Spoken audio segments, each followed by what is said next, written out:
Урунтуу окуялар 11 каналында силер менен студияда мен Айзика Атамбекова маалыматтар менен тааныштырам. Казакстан Кыргызстанга сүт азыктарын жана этти автоунаа менен ташууга тыюу салганы боюнча эки өлкө ортосунда сүйлөшүүлөр жүрүүдө. Азырынча Кыргыз тарап Казакстандын дооматтарын расмий негиздөөсүн күтүүдө. Ал арада Кара сууда дарыгер намаз маалында 2 жашар талма оорулуу баланы намазга шылтап кабыл албай койгон. Буга нааразы баланын туугандары Саламаттыкты сактоо министрлигине кайрылып, дарыгер менен дисциплиналык маек жүргүзүлдү.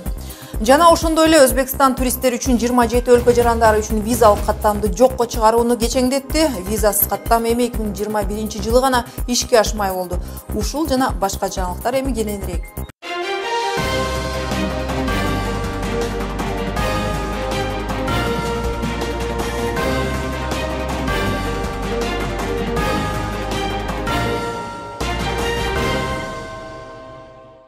Казакстан азырынча ветеринардык коопсуздукка болгон так дооматтарын билдирген документтерди Кыргызстанга бере элек. Мындай маалыматты мамлекеттик ветсанинспекциянын мүдүрү Калысбек Жумаханов билдирди. 2015 жылы Казакстан Кыргызстанга 60 талап койсо, ал эми 2016 жылдын этегине алардын 2 гана талап калган эле. Ушул тапта Кыргыз тарап коңшу мамлекеттен тийиштүү маалым каттарды күтүүдө. Айта кетсек, Казакстан жылдын башында Кыргызстандан чыккан эт жана сүт азыктарын кара жол аркылуу ташууга тыюу салган. Ошону менен бирге темир жол менен ташууга эч кандай чектөөлөр жок, бирок ташуучулардын айтымында бул чоң чыгымдарга алып келиши мүмкүн. Расмий маалыматтарга ылайык, 2016 жылы сүт азыктарынын экспорту 2015 жылга салыштырмалуу 4 эсеге өскөн. Кыргызстан Казакстандын бул аракети Евразиялык экономикалык биримдик келишимдерине туура келбестигин билдирүүдө. Теманы студия ичинде маек менен улантабыз. Бүгүн бизде Кыргызстандын импорт жана экспортчулар бирикмесинин төрайымы Ленара Ниязбекова конокто. Саламатсызбы? Казакстан өз аймагы аркылуу Кыргызстандан эт жана сүт азыктарын автоунаа аркылуу ташууну тыюу салды. Кыргызстандык экспортерлор өз продукцияларын темир жол аркылуу гана ташый алышат.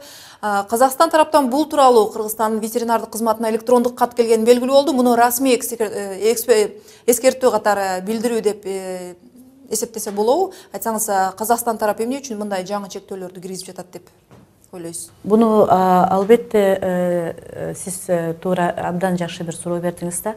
Ушул биздин коңшу өлкөлөр аркылуу биз бул бажы биримдигине киргенден бери бир топ тоскоолдуктар болуп атат да. Казакстан буга чейин биздин кандай бир ортомчу өлкө катары болчу да. Эмне үчүн биздин агропродукцияны көбүнчө ушул Казакстан, Өзбекстан, Тажикстан аркылуу сатылчу да.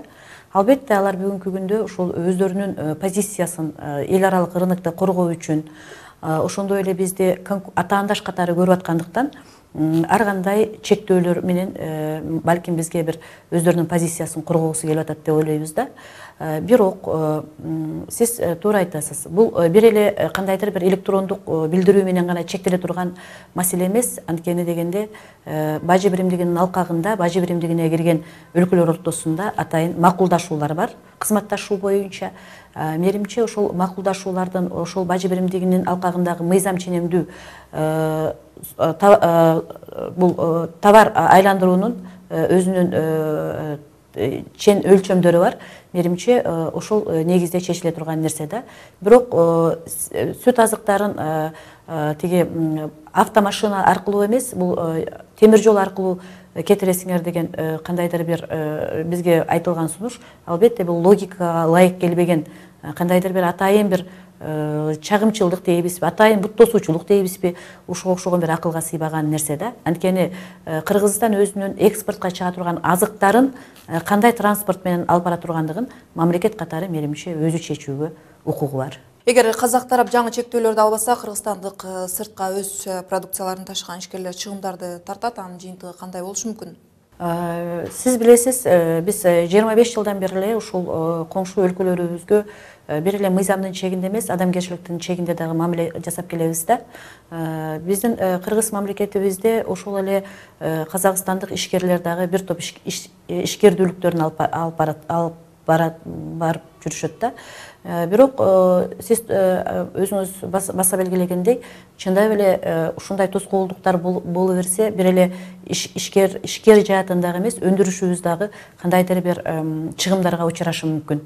Ошондуктан биздин өкмөт менен ишкерлер биримдиктери Казак Республикасынын бул бизге жиберген сунушу дейбизби, бизге айтылган эскертүүсү дейбизби, ушул нерсеге бачым жооп берип, бачым тиешелүү чараларды көрүүгө тийиш. Кыргызстан Евразиялык биримдикке киргенине карабай, Казакстан чек арадагы ветеринардык көзөмөлдү албай келет. Буга себеп Кыргызстандагы эпизоотиялык абалдын начардыгы болууда. Бул абалды жакшыртуу үчүн кыргызстандык кызмат жетиштүү чараларды көргөзүп жатабы? Биз жогоруда баса белгилегендей, биз азыр бажы биримдигине кирүү менен абдан чоң бир атаандаштык болгон аянтка чыктык да. Бул атаандаштык абдан бир аяусуз болот. Анткени дегенде өзүңүз билесиз, бул жерде бир канча атаандаштык бар. Бул жерде сапат атаандаштыгы бар, баа атаандаштыгы бар. Бул жерде көлөм атаандаштыгы бар да. Ошондуктан Кыргызстан ушул атаандаштык аймакка чыгып аткандан кийин өзүнүн позицияларын коргоого акылуу. Биздин атаандаштарыбыз ошо бажы биримдигине кирген Казакстан Республикасы, Белоруссия, Россия Федерациясы дегендей. Ушул атаандашууга чыгып атканда медалдын эки жагы бар деген сыяктуу да. Анткени ушул атаандашууга чыгууда биринчиден биздин ички өзүбүздүн өндүрүшчүлөрүбүз менен ишкерлерибиздеги маалыматтардын аздыгы болуп атат. Экинчиси, ушул атаандаштыкка чыгууда бир эле жакты карап олтуруп атканыбыз болуп атат да. Бул жерде өкмөт менен ишкерлердин ортосундагы бирдиктүү иш-аракет болууга тийиш эле. Экинчиден, биздин жарандарыбыз айрыкча соц сеттерден биздин жакшы жактарыбызды эмес, көбүнчө тилекке каршы абдан бир башкаларга бир мындай бир терс таасир калтыра турган маалыматтарды жайылтып аткандыгы дагы өзүбүздүн кендирибизди кесип атат да. Чындыгында айтышыбыз керек, биз бүгүнкү күндө ушул атаандаштык рыногуна чыгып аткандан кийин атаандаштыкка башкалар менен тең ата болуш үчүн жалпы аракет кылышыбыз керек. Бул ишкерлер дагы, бул өкмөт дагы, бул ошондой эле катардагы жарандарыбыз дагы, өндүрүшчүлөрүбүз дагы буга аракет кылышыбыз керек болуп атат да. Анан бажы биримдигинин алкагына кирген өлкөлөрдүн ортосунда атайын макулдашуулар бар. Ал жерде атайын жазылган мыйзамдар бар, ошондой эле жол картасы бар. Мына ушул мыйзамдардын чегинде Кыргызстан өзүнүн позицияларын коргоого тийиш. Рахмат сизге. 11 каналында мейманда Кыргызстандын импорт жана экспортчулар бирикмесинин төрайымы Ленара Ниязбекова конокто болду. Жаңылыктарды улантабыз. Кара Суудагы райондук ооруканада дарыгер намаз убактысына шилтеме берип, талма оорусу менен ооруган 2 жашар кызды кабыл албай койгон. Бул жөнүндө Саламаттык сактоо министрлигинин өкүлү Елена Баялинова социалдык тармактарда жазган. Бейтаптын тууганы Хулкар Исамова кыз оор абалда реанимацияга келгенде невропатолог намаз маалы деп түшпөй койгонун айтты. Бул окуяны министр Талантбек Батыралиев өз көзөмөлүнө аларын айтып, дарыгер үчүн бейтап ар дайым биринчи орунда болушу керектигин белгилеп кеткен. Ошол эле күнү дарыгер менен маек өтүп, бейтаптын туугандары астында кечирим сурашкан. Коңшулар турмушунан Өзбекстан менен Казакстанды байланыштырган М39 кара жол ишке кирет. Эске салсак, бул жол 2016-жылы жабылган жана анын бир бөлүгү Кыргызстандын чүйөрөнүндө өтөт. Бул суроо Казакстандын Өзбекстандагы элчиси Эрик Кутимбаев менен Тышкы иштер министрлигинин ыйгарымдуу укуктуу элчиси Илхам Ниматов ортосундагы эки тараптуу сүйлөшүүлөрдө чечилген.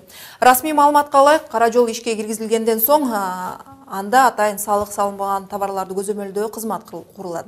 М39 жолу 2017-жылынын февраль айында реконструкциядан өтөт. Башка жаңылыктардан Өзбек президенти Шавкат Мирзиёев 27 мамлекеттен туристтер үчүн визаны жокко чыгаруунун жарлыгын 2017-жылдын 1-апрелинен 2021-жылдын 1-январына которду. Буга чейин Мирзиёев 2016-жылдын декабрь айында туристтер үчүн визасыз Өзбекстанга 30 күнгө чейин кирүүгө уруксат берген. Ошол эле маалда мекемелерге виза алуу тартибин оңойлотуу боюнча сунуштарды даярдоону дайындаган эле. Мындай чечим туризмдин туруктуу өнүгүүсүн жана материалдык техникалык базаны түзүү максатында кабыл алынганы документте белгиленди. Маалыматка таянганда 2021-жылдын 1-январына чейин жашыл коридор системасында иштей баштайт. Бул адамдардын паспорттук жана бажылык көзөмөлдөн өтүүнү, транспорттук тейлөөнү жеңилдетет. 11 каналын көрүп жатасыздар. Берүүбүздүн кийинки бөлүгүндө доллардын баасы өсүүдө. Акча алмаштыруу жайларда 5 күндүн ичинде доллар 30 тыйынга кымбаттады. Жергөчкү коркунучунун астында калган үй бүлөлөр кооптуу жайдан кеткиси келбейт. Сузактагы жергөчкү боюнча абал коркунуч жаратууда. Президент Алмазбек Атамбаев эмгек эрбүүгө чыкты. Бул ирет президент эс алуусу Кытайда өткөрүлдү. Доллардын баасы Кыргызстанда өсө баштады. Бүгүнкү күндө доллар 8 тыйынга көтөрүлдү. Акча алмаштыруу жайларда 69,2-69,3 сомго сатып алса болот. Ал эми сатуу баасы 69,5-69,6 сомду түзөт. Бир сутканын ичинде 0,263% өскөн. Айта кетсек, 2016 жылы доллар 8,5% арзандаган. Эгерде жылдын башында анын баасы 76 сомго жетсе, жылдын акырында 69,5 сомго чейин төмөндөгөн. Өзгөчө Кырдаалдар министрлигинин маалыматы боюнча Сузактагы 16 үй бүлөнүн жер көчкүгө байланыштуу башка жерге көчүрүшү зарыл, бирок ошол эле маалда 16 үй бүлөдөн 2си гана көчүүгө макул болушту. Жалгыз жаңак айылына болгон коркунуч 3 январда орун алган. 2 үй бүлө коопсуз жерден жай берилип, үй курууга акча бөлүнөт. Калган 14 үй көчүүдөн баш тарткан. Жергиликтүү жаңылыктарды улантабыз. Президент Алмазбек Атамбаев кыска мөөнөттө созулган эмгек өргө алып, аны Кытайда өткөрүүдө. Расмий билдирүү боюнча отпуск 9-14 январга чейин созулат. Буга чейин өлкө башчысы Кытайга расмий иш сапары менен барып, Кыргызстан-Кытай арасындагы алакаларды талкуулаган. Андан соң үй бүлөсү менен дем алууга калууну чечкен. Буга чейин 2016 жылы өлкө башчысы 4 жолу эмгек өргүүсүн алган. Лос-Анджелесте 74-чү Золотой глобус премиясын тапшыруу аземи өттү. Мыкты драма номинациясында Айшолас аттуу фильм биринчи орунга ээ болгон. Мыкты анимациялык фильм болуп Зверополис табылды. Сыйлыктардын саны боюнча La La Land аттуу мюзикл комедия биринчи орунга ээ болду. Ал 7 номинациядан утту. Мындай натыйжага буга чейин эч бир фильм жеткен эмес. Бул 11 каналында жаңылыктар болду. Алар менен сиздерди мен Назик Атамбекова тааныштырдым. Саламатта калыңыздар.